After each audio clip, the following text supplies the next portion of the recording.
예, 느헤미야를 보면 느헤미야는 이스라엘이 바벨론에 의해서 멸망을 당하죠. 바벨론 제국이 그만큼 당시 제국이라 불릴 정도로 컸어요.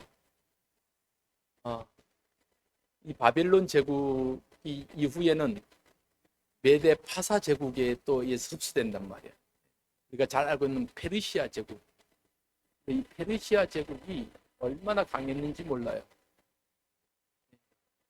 그런데 그 페르시아 제국의 후손들이 지금 어느 나라예요? 이란이에요, 이란. 그러니까 미국이 너무 얕잡아 본 것 같아, 이란이. 얼마나 그 제국이. 어쨌거나 이 이스라엘이 바벨론에서 멸망했고 10년이 지났을 때 하나님은 느헤미야를 통해서 그 무너진 예루살렘을 다시 회복하게끔 하셨어요. 그래서 에스라와 스룹바벨을 보내셔서 그 무너졌던 성전, 솔로몬에 지어졌던 그 성전, 회파됐던 성전을 다시 짓게 하시고, 그 다음에 느헤미야를 고국으로 돌아오게 하셔서 무너졌던 예루살렘 성을 다시 쌓는 거예요. 성벽을 다시 쌓는 그 일을 합니다. 그래서 느헤미야 3장을 보면 예루살렘 성을 흘러가면서 쌓는데, 여기서부터 여기까지는 누구네 가문이 하고, 또 여기서부터 여기까지는 누가 하고 자세하게 기록되어 있어요. 그리고 그 성을 쌓는 중간중간에 뭐가 있어야 돼요? 성문들이 있어야 됩니다. 그래서 그 성문들은 각각의 이름이 있고, 각각의 이름이 있다는 것은 각각의 기능을 갖고 있다는 거죠. 그 기능 있고 특징과 그 성문의 이름이 주는 특징과 교훈이 있다는 것을 우리가 이제 배워보기를 소망합니다. 그래서 우리가 가장 먼저 지지난주에 양문에 대해서 우리가 배웠죠. 양문은 양이 들어오는 문이에요. 그러니까 이스라엘 백성들이 성전으로 나아갈 때 하나님 앞에 제사용으로 쓰일 양을 갖고 들어오는 그 문을 양문이라 그랬어요. 그래서 양문을 회복했다는 것은 하나님 앞에 드릴 예배가 회복됨으로 시작해서 이스라엘이 다시 회복되는 그런 첫 발걸음이 된다라는 의미에서 양문의 의미를 우리가 살펴보았습니다. 오늘은 두 번째로 3절 말씀에 기록되어 있는 어문에 대해서 한번 보려고요. 어문은 말 그대로 뭐가 들어오는 문이에요? 예, 피시 게이트, 물고기가 들어오는 문이에요. 그러니까 어떻게 물고기가 살아서 들어오는 것이 아니라 물고기를 잡아서 이제 팔려고 올 거 아니에요, 팔려고. 그래서 이 어문은 예루살렘 성의 북쪽에 위치하는 어문입니다. 그 사진 한번 보여주실래요? 사진을 보면은 이것이 예루살렘 성 둘레로 이렇게 표현한 지도인데, 저 북쪽에 십 게이트, 그러니까 양문이 있었고, 양문 옆에 뭐가 있어요? 피시 게이트, 그러니까 물고기가 들어오는 문이 저 북쪽으로 이렇게 돼 있단 말이에요. 이렇게 예루살렘 성의 북쪽에 있는 문이 양문과 어문이었는데, 왜 어문이 북쪽에 있느냐? 여러분, 예루살렘에서 북쪽에는 이스라엘에서 가장 큰 호수가 있어요. 무슨 호수? 갈릴리 호수. 그러니까 워낙 크다 보니까 사람들이 갈릴리 호수를 뭐라 불러요? 바다라고 부르게 돼요. 그래서 성경에 보면 갈릴리 바다로 표현되기도 하고 갈릴리 호수로 표현되기도 해요. 그만큼 크단 말이에요. 호수가 크니까 거기에서 뭐가 잡히겠어요? 물고기가 당연히 많이 잡히죠. 우리가 알듯이 예수님의 제자들의 대부분이 뭐 하는 사람들이었어요? 예, 갈릴리 그 호수에서 물고기 잡는 어부였잖아요. 물고기 왜 잡아요? 예, 먹고 살려고 잡기도 하지만 많이 잡아서 뭐예요? 팔기도 해야 되잖아요. 그러니까 저 북쪽에, 예루살렘 성 북쪽에 갈릴리에서 잡은 물고기를 들여오는데, 갈릴리 호수가 북쪽에, 성 북쪽에 있으니까 들어올 때 북문을 통해서 이렇게 들어온단 말이죠. 그리고 북쪽에는 갈릴리 호수뿐만 아니라 더 나아가면은 지중해 바다가 있어요. 그러니까 지중해 바다에 두로와 시돈이라는 나라에서 바다 고기들을 잡고, 그 고기들을 어떻게 해요? 예, 예루살렘 큰 성이니까 그곳에 팔려고 이 문으로 물고기가 들어왔단 말이에요. 그래서 이 문을 뭐라고 해요? 어문이라고 부르는 거예요. 어문. 그럼 한번 생각해 보세요. 지중해에서 잡혔던 그 싱싱한 물고기, 갈릴리 바다에서 잡혔던 수많은 물고기, 예, 그 고기들을 잡아서 그것을 수유하기 위해서 장사꾼들이 예루살렘 성으로 들어와요. 그럼 성 북쪽에 있는 그 문, 어문을 통해서 들어오면 그 어문에 뭐가 형성되겠어요? 시장이 형성돼요. 시장이 형성. 수산시장이 형성되는 거예요. 그리고 이곳으로 들어온 이 물고기를 사고 파는 시장이 형성되니까 당연히 뭐가 돌아요? 경제가 돌잖아요. 돈이 돌잖아요. 북쪽의 지중해 지역에서 도시 상인들이 물고기만 갖고 오겠어요? 아니요. 저쪽 나라에 생산되는 물건들, 여러 물건들을 갖고 와요. 그러니까 이곳은 교역의 현장이 되는 거예요. 그러니까 이 어문은 예루살렘 성의 경제적으로 중요한 역할을 했던 그 문이 바로 어문이었단 말이에요. 그러니까 이스라엘 백성들의 생계와 경제의 중심이 되기도 했던 문이 이 어문이에요. 그래서 어문은 풍요와 축복의 문의 상징으로 볼 수가 있습니다. 여러분, 이 풍요와 축복의 상징이 되는 이 어문을 보면서 저는 이런 생각을 해봐요. 아, 교회는 이러한 역할을 해야 되는 거예요. 교회는 바로 이 세상을 향해서 하나님의 축복과 하나님의 그런 은혜를 끼치는 그러한 역할, 어문과 같은 그런 역할을 할 수 있기를 소망합니다. 어문을 통해서 많은 사람들이 주님 앞에 나오고, 그래서 예배가 회복되고 하나님의 자녀가 축복의 문으로 들어오는 그러한 어문의 역할이 우리 사명교회가 되기를 예수님의 이름으로 축복합니다. 여러분, 이렇게 어문은 경제와 축복의 문이에요. 또 한 가지 어문은 중요한 기능이 있어요. 예루살렘 성은, 그러니까 이스라엘의 수도가 예루살렘이니까 중요한 성이잖아요. 중요하면은 잘 지켜야 됩니다. 그래서 군사적으로 중요한 문이 있어요. 특별히 이 어문은 그러한 곳이었어요. 왜냐하면은 예루살렘의 북쪽에는 늘 이방 민족이 북에서 내려온다. 지역에서 내려온다.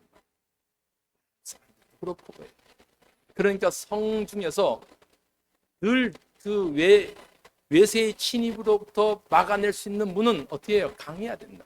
든든해야 된다.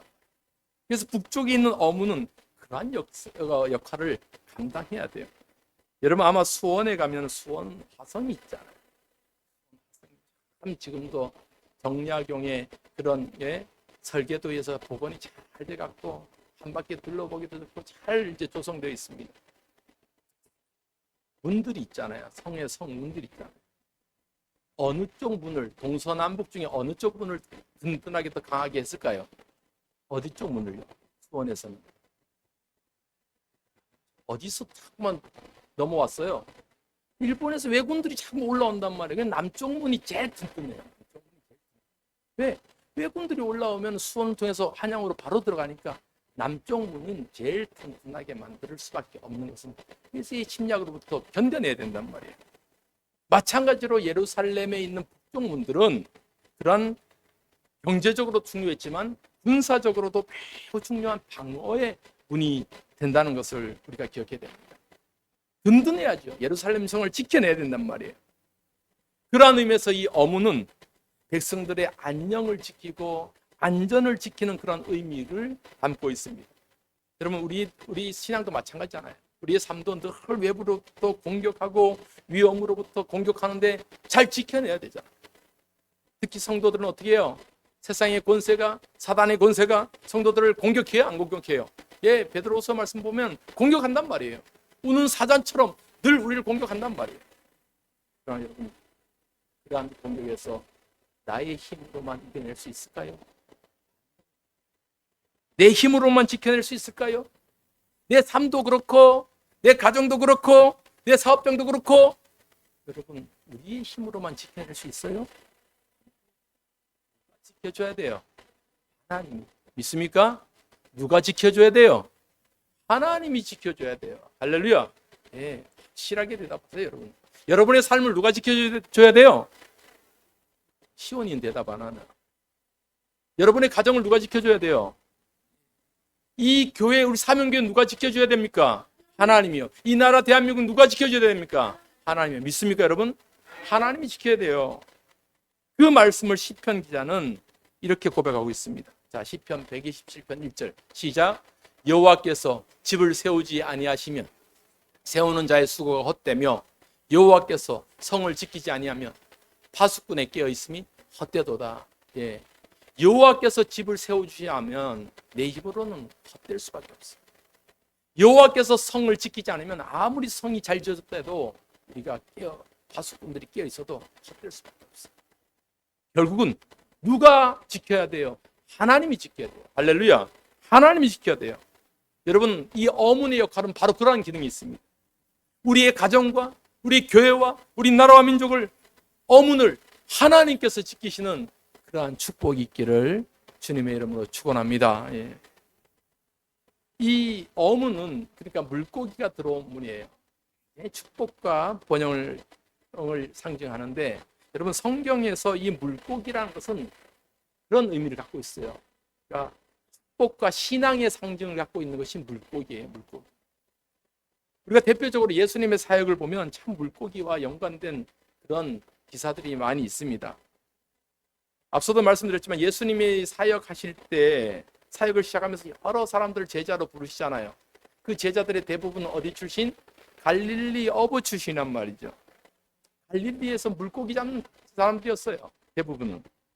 그 중에 대표가 누구예요? 베드로예요. 베드로. 제일 큰 형이 베드로였단 말이에요. 그래서 누가복음을 보면 베드로가 밤새도록 그 호수에 가서 그물을 던져보았지만 물고기를 한 마디를 못 잡았어요. 밤새도록 고기를 못 잡고 그 새벽에 돌아왔는데 예수님께서 뭐라고 하시냐? 야, 베드로야, 깊은 데로 가서 그물을 던져봐라. 깊은 데로 가서 그물을 던져봐라. 베드로가 순종했어요. 다시 배를 젓고 나와서 깊은 데로 가서 그물을 던졌더니 밤새도록 한마디로 못 잡았는데, 그때는 그물이 찢어질 정도로 물고기가 걸려드는 거예요. 그 물고기를 끌고 육지로 와서 베드로가 가슴을 치며 주님 앞에 엎드립니다. 주님, 나는 죄인입니다. 나를 떠나소서. 나는 죄인입니다. 나를 떠나소서. 그때 예수님이 베드로에게 뭐라고 말씀하셔요? 베드로야, 이제부터 너 물고기 잡는 어부가 아니고 사람을 세우는 하나님의 일꾼이 되라. 이 말씀을 하십니다. 자, 마태복음 4장 19절 말씀. 시작. 말씀하시되 나를 따라오라. 내가 너희를 사람을 낚는 어부가 되게 하리라 하십니다. 사람을 낚는 어부가 되게. 여러분, 이거 보이스피싱 얘기하는 거 아니에요. 보이스피싱 때문에 야, 예수님이 보이스피싱 원조다. 야, 베드로가 보이스피싱 원조가 됐다. 여러분, 사람 낚는 어부, 그런 어부가 아니고 사람을 세우는, 죽어가는 사람을 예수께로 인도해서 생명을 얻고 천국을 얻는, 그렇게 사람을 세우는 사람이 되라. 물고기 잡는 사람 되지 말고 사람의 생명을 살리는 그러한 사명을 가져라. 이 의미를 얘기하는 거예요.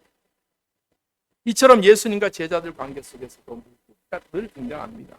우리가 잘 알고 있는 예수님의 사역 중에 가장 빅 이벤트가 되었던 사건이 뭐냐면 바로 오병이어의 사건이에요. 광야에서 수많은 사람들이 예수님의 말씀을 듣기 위해서 몰려들어요. 예수님의 말씀이 얼마나 달고 오묘한지 사람들이 집에도 안 가요. 하루 이틀 집에도 안 가요. 주님의 말씀을 들으려고 해요. 얼마나 간절함이 있겠어요. 집에 가서 밥도 안 먹고 이 사람들이 주님이 말씀하니까 그 말씀 듣는 데 있는 거예요. 그러니까 제자들이 걱정이 돼요. 예수님, 사람들 지금 며칠째 못 먹었는데 괜히 그러다가 누구나 죽기를 하면 어떻게 합니까? 그러니까 각 도시로, 마을로 들어가서 뭐 좀 사 먹고 오게 십시다 하고 제자들이 예수님께 건의하니까 예수님 뭐라고 말씀하셔요? 너희들이 줘라. 너희들이 떡 줘라 라고 말씀하죠. 제자들이 뭔 재주로 그 많은 사람들이 떡을 나눠줘요? 이때 안드레가 한 아이가 가지고 온 도시락을 하나 내밀죠. 그 도시락에는 뭐가 들었어요? 예, 떡 5개와 물고기 2마리. 그래서 그것을 우리가 뭐라 불러요? 예, 함자로 오병이어라 불러요. 한번 따라 합시다. 시작. 예, 병이란 떡병자니까요. 그러니까 떡 5개와 물고기 2마리. 그러니까 이것은 막 그거 아니야. 한두 사람이 먹을 정도의 양식이에요. 이것을 주님 앞에 가져옵니다. 주님께서 이 떡과 물고기에게 축사하시고 기도하시고 제자들에게 나눠주라. 어디서 어떻게 나타나는지 모르겠어요. 그런데 수많은 사람들이 떡을 먹고 물고기를 먹고 그냥 먹는 게 아니에요. 어떻게 먹었더라? 배불리 먹었더라. 어떻게 먹었더라? 고파서 대답을 못 하시는가. 점심을 많이 드시고 어떻게 먹었더라? 여러분 오늘 점심도 배불리 잔치국수 많이 드시기 바랍니다. 주영이 어떻게 먹어요? 배불리 먹어요.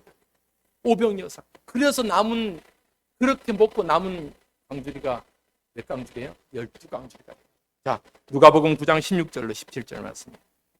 시작. 예수께서 떡 5개와 물고기 2마리를 가지사 하늘 우러러 축사하시고 떼어 제자들에게 주어 무리에게 나누어 주게 하시니 먹고 다 배불렀더라. 그 남은 조각을 12바구니에 거두니라. 예, 12바구니. 배불립니다. 이렇게 물고기는 성경에 많이 기록되어 있습니다. 특히 그래서 그런지 몰라도 초대교회 성도들이 로마의 핍박을 받잖아요. 유대인들의 핍박을 받잖아요. 그러니까 예수님이 죽은 이후에 난 함부로 사람들에게 나 예수 믿는 사람이다, 난 그리스도인이다라고 얘기를 못해요. 왜? 잡혀가고 고문당하고 죽임당하고 그러니까 함부로 나는 예수 믿는다, 난 교회 다닌다 라고 얘기를 못한단 말이에요. 그러니까 서로 사람들이 저 사람이 그리스도인인지 아닌지를 확인할 수 있는 그들에게 비밀 징표가 있었어요. 그 비밀 징표가 뭐예요? 물고기 징표였어요. 물고기를 서로 땅바닥에 그리는 거예요. 그러면 그 물고기를 서로 그리면 저 사람이 예수 믿는 사람이다 라고 증표를 삼는 거예요. 그 물고기를 헬라어로 뭐라 부르냐면 익투스라는 말을 써요. 익투스. 뭐라고요? 익투스. 그림 한번 보여주세요. 익투스란 말이에요. 저런 물고기 상징. 익투스. 익투스의 앞글자를 딴 것이 익투스인데 무엇의 앞글자를 땄냐면 예수, 그리스도, 하나님의 아들, 구원자. 이 앞글자만 딴 것이 익투스인데 이 익투스란 말이 물고기란 뜻이에요. 그래서 초대교회 성도들이 저 사람이 예수 믿는지 안 믿는지 몰라. 그러나 땅바닥에 물고기를 그리면 그 사람도 물고기를 그린단 말이에요. 그러면 저 사람도 예수를 믿구나, 나도 예수를 믿구나. 그러면서 서로 말씀을 나누고 은혜를 나누고 함께 예배한단 말이에요. 이것이 물고기의 상징이었어요. 그러니까 물고기는 믿음의 고백이 되고 신앙의 증포가 되는 그러한 것이 물고기였잖아요. 이것이 바로 오늘 우리가 느헤미야 3장 3절에서 보는 어문의 역할이었습니다. 물고기가 드나드는 물은 하나님께서 주신 축복의 문이고 신앙의 어떤 본질을 말씀하는 거고 하나님 앞에 우리가 축복받은 것을 상징하는 표현이 물고기예요. 이처럼 많은 사람들이 예루살렘 어문으로 와서 장사를 하고 풍요와 축복을 누리고 시장이 형성되고 그래서 물건을 사고 팔고 그런데 문제는 그러니까 생겼어요. 뭐요? 너무 잘 되니까 생겼어요. 너무 잘 되니까 생겼어요. 장사가 어느 정도 돼 너무 잘 되니까 이 사람들이 뭐를 안 지켜요? 안식일을 안 지키는 거예요. 오늘날로 말하면 주일을 안 지키는 거예요. 뭐 하느라고 바빠서? 장사하느라 바빠서. 부유해지니까 힘들던 때 잊고 교만해진단 말이에요. 교만해지. 여러분 우리 신앙이 든든하지 못하면 하나님 자꾸만 은혜 망각하고 언제부터인가 모르게 교만함이 우리 안에 쑥 들어온다. 물질이 없을 때는 하나님 좀 살려주세요. 하나님 좀 도와주세요. 그렇게 기도하지만 막상 물질이 많아지면 여러분 교만해져요. 예배를 좀 멀리 해요. 하나님께 감사하지 않아요. 자기만 위해 살아요. 여러분 그렇게 되면 그 물질이 축복의 도구가 되는 거예요. 멸망의 도구가 되는 거예요. 멸망의 도구가. 여러분 그러니까 물질도 우리 안에 어느 정도 있어야지. 많으면은 여러분 그러니까 진짜 하나님 앞에 하나님 나 부자 되고 싶습니다. 그러한 사람들은 신앙이 잘 돼 있어요. 하나님 나 부자 되고 싶어요. 그러나 내가 어떤 부자가 돼도 주일 내가 하나님 앞에 예배함을 범치 않게 하여 달라. 이런 마음이 있어야 된다. 그런데 이 어문에서 장사하던 사람들, 물고기를 거래하고 여러 물건을 파는 사람들이 시장이 막 활성화되니까, 그러면서 시간이 지나면서 어떤 일이 생기냐? 안식일은 다 쉬어야 된단 말이에요. 쉬어야 되는데 쉬지 않고 예배드리지 않고 안식일에도 장사하고 막 거래하는 일이 막 많아진 거예요. 시장 문 안 닫았어요. 좀 살만하니까 이제 안식일을 잊어버리는 거예요. 오늘날 말하면 주일 성수 잊어버리고 뭐 팔로 다니는 거예요. 여러분, 성도들은 6일 딱 일하고 하나님께서 온전히 하루는 쉬어라라고 말씀하셨잖아요. 이게 안식일인데, 오늘날 우리가 지키는 주일인데, 근데 예루살렘 성에서는 어느 순간부터 장사가 너무 잘 되니까 그 신앙이 깨어져 버린 거예요. 그래서 오늘 느헤미야서 13장 말씀 보면, 느헤미야가 가만히 보니까 성을 다 완성하고 나서 가만히 보니까 저 어문에서 막 장사가 일어나고, 그런데 어느 순간부터 어문에서 안식일에도 막 유대인들이 막 장사를 해요. 막 포도주를 밟고 와서 포도주도 팔고 뭐도 팔고 이런 말씀이 오늘 본문에 나오잖아요. 자, 느헤미야 13장 15절로부터 17절 한번 봅시다. 시작. 그때 내가 본즉 유다에서 어떤 사람이 안식일에 술틀을 밟고 곡식단을 나귀에 실어 운반하며 포도주와 포도와 무화과와 여러 가지 짐을 지고 안식일에 예루살렘에 들어와서 음식물을 팔기에 그날에 내가 경계하였고, 또 두로 사람이 16절요. 또 두로 사람이 예루살렘에 살며 물고기와 각양 물건을 가져다가 안식일에 예루살렘에서도 유다 자손에게 팔기로 내가 유다의 모든 귀인들을 꾸짖어 그들에게 이르기를 너희가 어찌 이 악을 행하여 안식일을 범하느냐. 느헤미야가 안식일에 막 장사하는 모습을 보고 가서 호통을 친 거예요. 이방 사람들은 안식일의 개념이 없다고 해서 그렇다 쳐요. 그런데 하나님께 예배함을 아는 유대인들조차도 장사가 잘 되니까 그저 그때 물 들어왔을 때 놓줘야 된다. 벌 수 있을 때 한 푼 더 벌어야 된다. 이런 마음에 안식일을 장사했단 말이에요. 하나님을 알지 못하는 이방인들의 삶의 방식에 물들어갔단 말이에요. 여러분, 느헤미야가 다시 고국으로 돌아와서 예루살렘 성을 회복하는 것이 어떤 의미인지를 그는 너무나 잘 알았어요. 이 이스라엘 민족이 70년 전에 어떻게 바벨론에서 무너졌는지 너무나도 잘 알았어요. 그들이 하나님의 백성이라고 하면서도 하나님을 떠나고 하나님을 멀리하고 하나님 앞에 예배함을 게을리하고, 그래서 결국은 망했는데, 느헤미야는 그것을 너무나 잘 알았기 때문에 하나님께서 주신 축복을 놓치면 우린 또 망한다, 다시 일어설 수 없을 정도로 망한다. 이것을 알았기 때문에 느헤미야는 그 어문으로 달려가서 당장에 멈추겠어. 안식일에 너희들이 어떻게 악을 행하느냐. 그래서 안식일에는 문을 딱 걸어 잠궜어요. 보통 안식일은 저녁부터 시작되거든요. 전날 저녁부터 그 다음날 저녁까지. 문을 걸어 잠그고 한 사람도 개미 한 마리도 이 문을 왕래 못하도록 해라. 문을 걸어 잠갔어. 그러니까 시장을 폐한 거죠. 근데 어떤 이방 사람들은 문이 열릴 줄 알고 밤에 와갖고 그 문 앞에서 이렇게 밤새도록 기다리고 있는 거예요. 그러니까 느헤미야는 그 사람들조차도 다 쫓아버리고, 한 번만 도와봐라, 내가 너희들을 다 잡아다가 감을 가질 것이다. 엄포를 놓으니까 그 다음부터는 사람들이 안식일은 오지 않았다라고 성경 그렇게 기록하고 있어요. 여러분, 오늘 본문에서 우리가 예루살렘 성이 주는 이 어문의 교훈을 여러분 기억해야 돼요.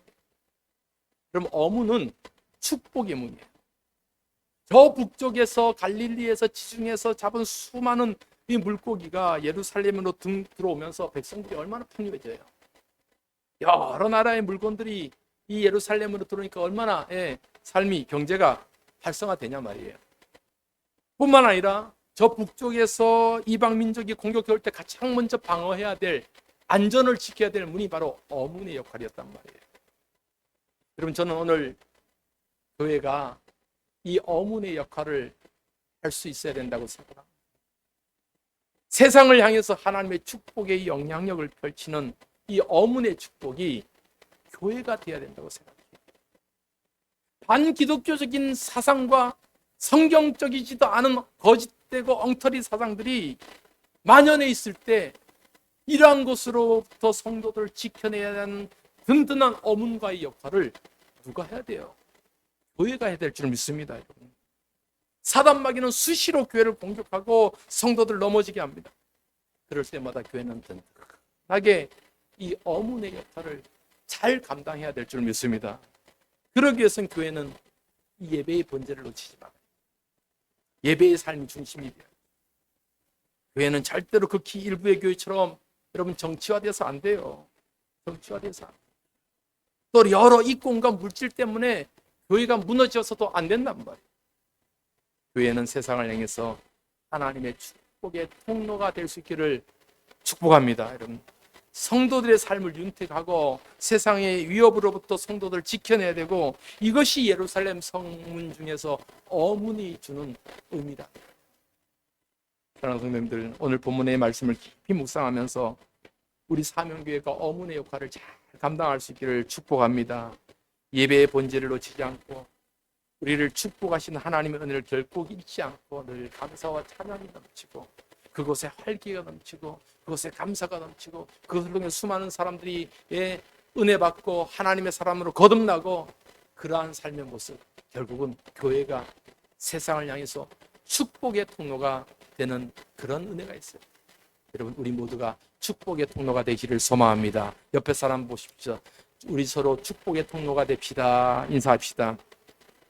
네, 우리 서로 축복의 통로가 됩시다. 여러분, 축복의 통로가 됩시다. 여러분, 이 말씀을 기억하면서 당신은 하나님의 언약 안에 있는 축복의 통로, 한번 우리 찬송하시고 이 말씀을 기억하면서 함께 기도하겠습니다. 당신은 하나님의 언약 안에 있는 축복의 통로.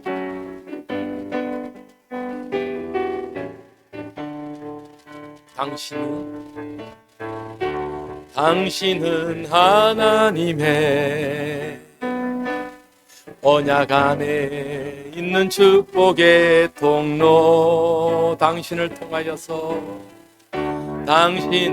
통하여서 열방이 주께 돌아오게 돼. 옆에 사람 축복하며 당신은 하나님의 언약 안에 있는, 당신은 하나님의 언약 안에 있는 축복의 통로. 언약 안에 있는 축복의 통로. 당신을